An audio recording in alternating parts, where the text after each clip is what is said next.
Dobar dan svima, moje ime je Nenad Miloradović, ja sam iz Beogradskih elektrana i predstavit ću vam jednu više teorijsku analizu o proceni gubitaka vode iz toplovodnih mreža i zbog te procene može se vršiti poređenje kod toplana koje rade sa različitim radnim parametrima. Znači, cilj prezentacije je uvođenje novih, realnijih parametara za poređenje gubitaka vode u toplovodnim mrežama. Dosadašnja praksa bazira procenu gubitaka vode uglavnom na broju godišnjih izmena zapremine vode u sistemu. A u praksi imamo da različite toplane rade sa različitim radnim parametrima. A sama curenja koja izazivaju gubitke vode zavise od mnogo faktora, a jedan faktor koji je veoma važan je i radni pritisak toplovodne mreže.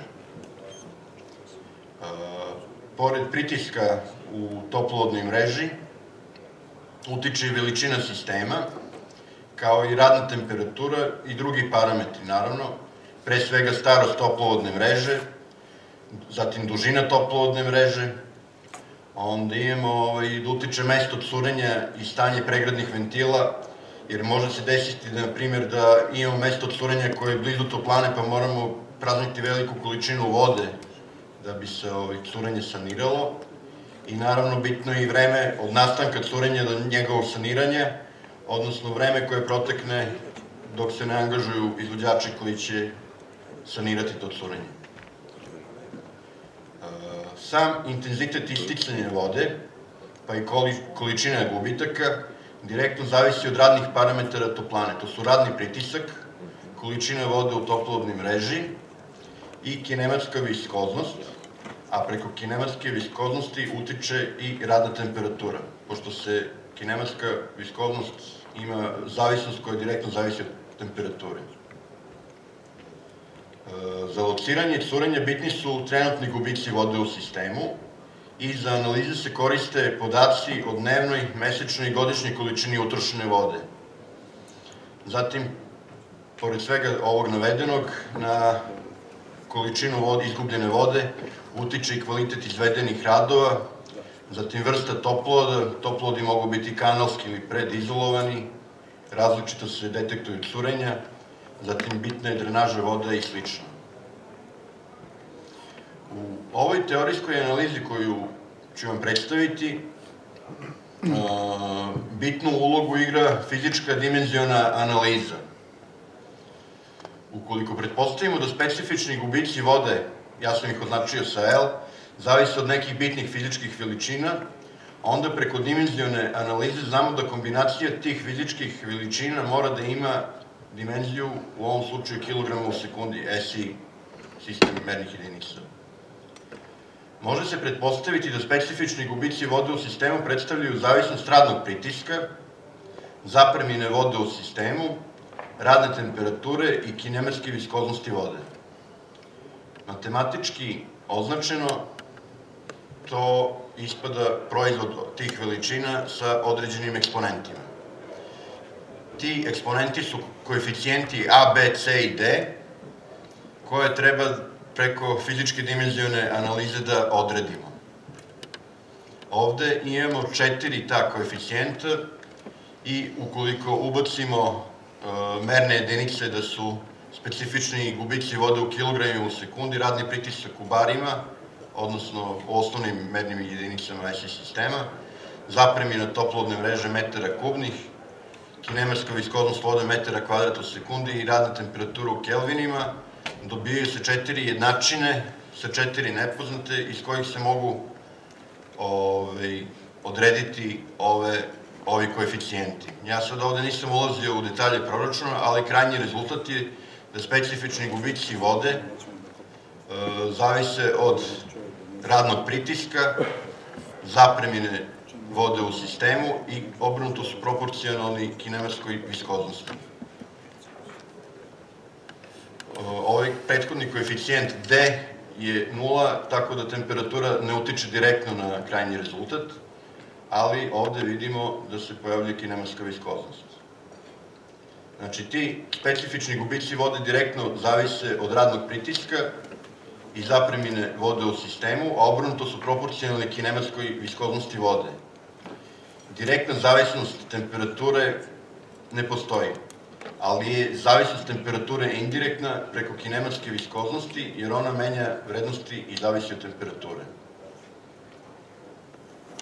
Dobijena formula može da izgleda logično. Ukoliko su veći radni pritisak i zapremina mreže, instalisani kapacitet kod potrošača, veći su i specifični gubici vode u sistemu. I ta zavisnost je linearna. To znači da veće toplane koje imaju veći kapacitet i koje rade sa većim radnim pritiscima imaju i veće specifične gubitke vode. Zanimljiva je zavisnost gubitka vode od pritiska. Logično je da su ti gubici veći ukoliko toplana radi sa većim radnim pritiskom. Ali je bitno i gde se taj statički pritisak u toplani održava. Da li je to na povratu ili na potisu. Ukoliko je održavanje statičkog pritiska na povratu, piezometrijski dijagram je povoljniji i manji su specifični gubici vode. To se naročito odnosi na periode kada je prekid isporuke toplotne energije, bilo tokom dana, a i tokom godine, jer se i van grejne sezone održava statički pritisak u toplovodnoj mreži. Iako radna temperatura ne utiče direktno na veličinu specifičnih gubitaka vode, ona ima uticaj preko kinematske viskoznosti. Kinematska viskoznost vode u toplovodnoj mreži zavisi od radne temperature i ta zavisnost je veoma složena. Ipak, uglavnom se može reći da su fluidi tečni na višim temperaturama. To znači da viskoznost opada sa porastom temperature, odnosno prema formuli specifični gubici vode L rastu, jer su oni obrnuto proporcionalni kinematskoj viskoznosti.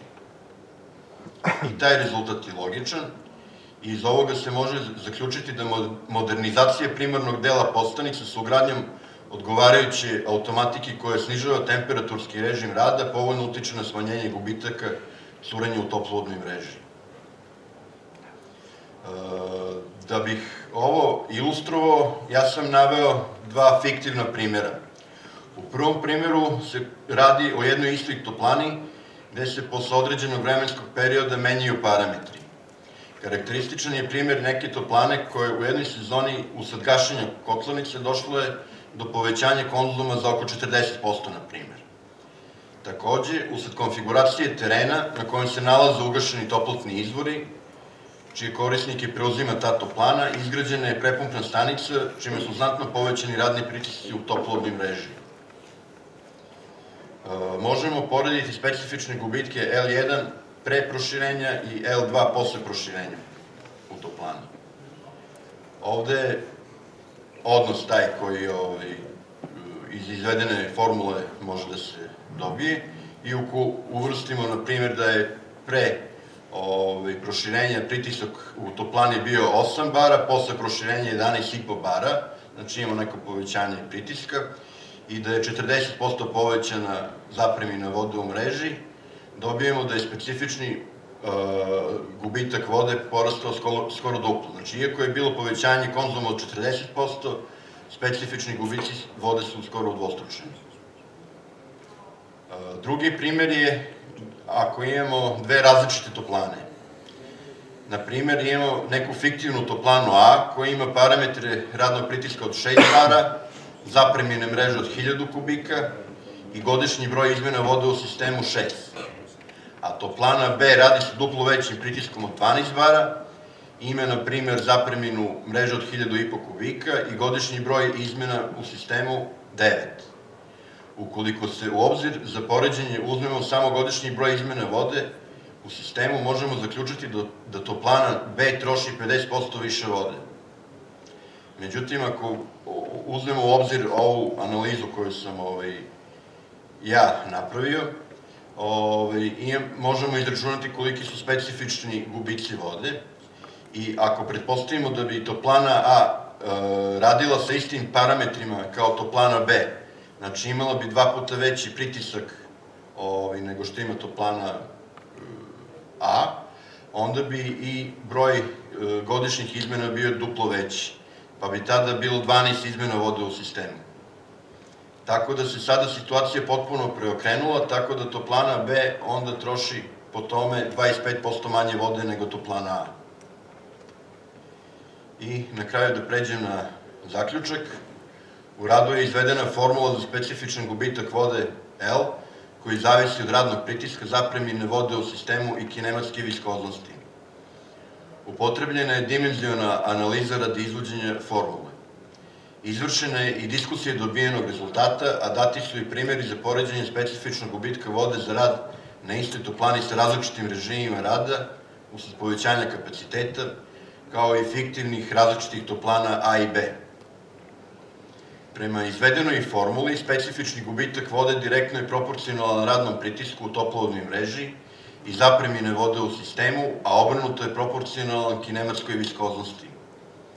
Specifični gubitak vode ne zavisi direktno od temperaturskog režima, ali on ipak na nju utiče indirektno, preko kinematske viskoznosti.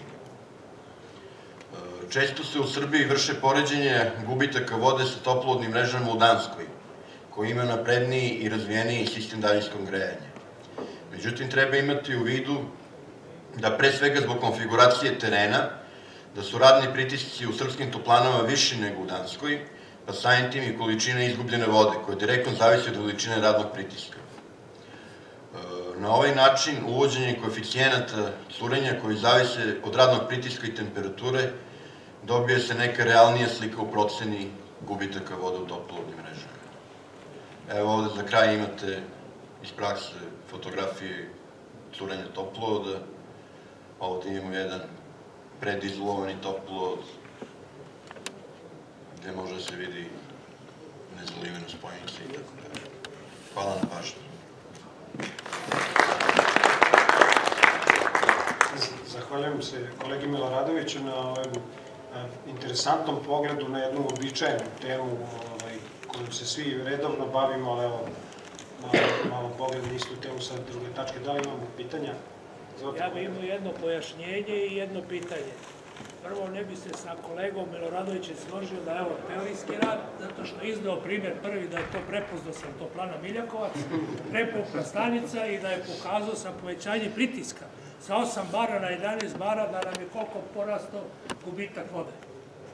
Što je dobro za nas, rukovodstvo i uopšte poslovodstvo Beogradskih elektrana, da kolegu koji radi na tom području, znači, razmotrio je problem, video je i sa tim svojim saznanjem može da utiče da narednih godina smanjimo te gubitke. I drugo pitanje, jedno konkretno, proučavajući ovaj problem curenja toplovoda, koliki je svetski, da kažem, ili evropski norma broja izmena na godišnjem nivou? Da li ste to proučavali? Pa, različiti su podaci, tako da ne bih hteo da ulazimo neki sad Inače, naš podatak, možda kažemo slobodno, je na ovom nivou 12 do 15 izmena na godišnjem nivou. Ovo što ste vi pokazali. Ako dozvolite, kolege Tanasiću, ja ću dati jedno obrazloženje, odnosno odgovor na ovo pitanje. Naime, tu su i kolege, i bile su makar kolega Nadaški. Tu je Nadaški. Tu, ne vidim gde je. Tu je.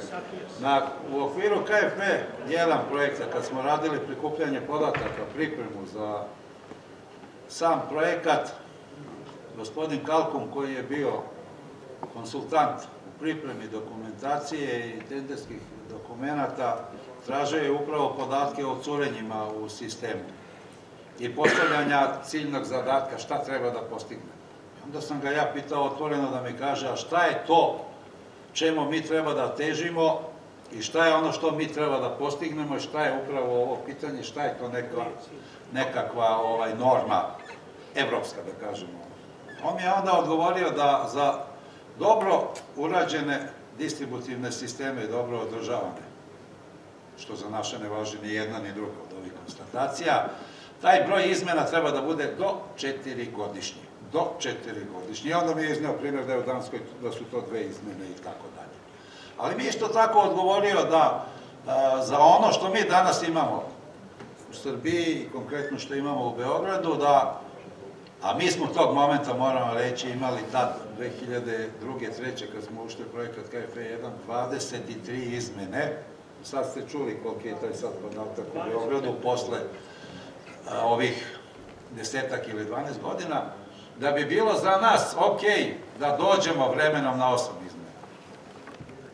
Znači, odgovor kolegi Tanasiću da je još dug put da mi dođemo do tog broja izmena, što je za očekivati. Naravno, mi još uvek nismo zamenili dovoljan broj deonica toplovoda, imamo ih i starih i preko 40 godina, da bismo govorili o tome da treba doći do tog optimalnog broja. Različiti su podaci, ali u svakom slučaju dobro je da pričamo o tome i da imamo mogućnosti da malo razmenimo iskustva. Izvolite, kolega, imamo kolegu. Izvinjavam se što sam prekinuo, nisam dao da reći. Ovdje analiziram cevod. Toplovodna mreža, da. Postavljam pitanje, da li je cevod kompletno sa armaturom i gde su ta mesta najveći gubitak? Jer ja se slažem da bi ova formula mogla da bude ako u pitanju cevod, zavareni spojevi i tako dalje. Ali obzirom da imamo armaturu, da imamo spojeve, razvojive, raznih vrsta i tako dalje. Ja smatram da su tu veći gubici nego na cevodu. Ja sam napomenuo da je ovo samo da da nešto malo realniju sliku, ne kažem da je to potpuna slika. Naprimjer, mesto curenja jako bitno utiče. Da li je na početku blizu toplane, pa moramo da praznimo kompletnu toplovodnu mrežu ili ne, mislim. To su nešto što ne može da uđe u formulu, tako da... Ne, ali kažem, nikakav faktor nema koji uzima u obzir armaturu. Pa ne, nisam uzeo ni starost mreže, to je isto... Mislim, ima puno faktora koji utiču to, ali ovo je samo jedan segment koji... Koleginica Aleksandra. Moje pitanje se odnosi da li u obzir uzeta instalacija kućna ili su to gubici samo na distributivnoj mreži? Zato što Novosadska toplana ima direktan sistem. Pa, znate šta,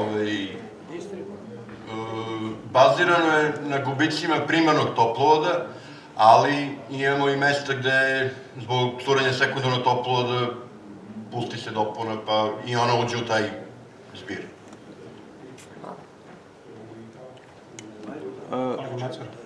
Jedna samo informacija vezana za tu demistifikaciju uticaja gubitaka ukupnih u mreži vrelovodnoj, recimo na godišnjem nivou, na ukupan stepen korisnosti prenosne mreže. Mi smo prethodnih 5 godina radili analizu, poredili smo na mesečnom nivou energiju koja je izašla iz toplotnih izvora i onu koju smo predali konzumu, da bismo na neki način pratili stepen korisnosti prenosne mreže, vrelovodne mreže. I onda smo došli do nekih zaključaka, između ostalog intenzivno smo rekonstruisali neke deonice i rekonfigurisali smo mrežu u smislu odakle se napajaju pojedine grupe potrošača. Ispostavilo se na kraju da smo mi uspeli da za 5 godina povećamo stepen korisnosti prenosne mreže za negde oko 2,1%, a da je ceo godišnji gubitak vode utiče u tom stepenu korisnosti sa 0,1 do 0,2%. Prema tome, neki naš zaključak je, mi nemamo problem neki velik sa gubitkom i jasno je da to može predstavljati veliki problem u eksploataciji, ali kada postignete neku meru toga gubitka na dnevnom nivou, nema tu prostora za veliko povećanje stepena efikasnosti vrelovodne mreže. To je jedna zabluda. Znači, povećanje efikasnosti mreže ćete povećati smanjenjem toplotnih gubitaka prvenstveno i druga stvar, optimalnom rekonfiguracijom ili optimalnim dopremanjem toplotne energije do vaših potrošača. Tu se potpuno slažem sa vama, jer količina izgubljene vode u sistemu je jako mali procenat odnosno na cirkulaciju kada radi. Tako da...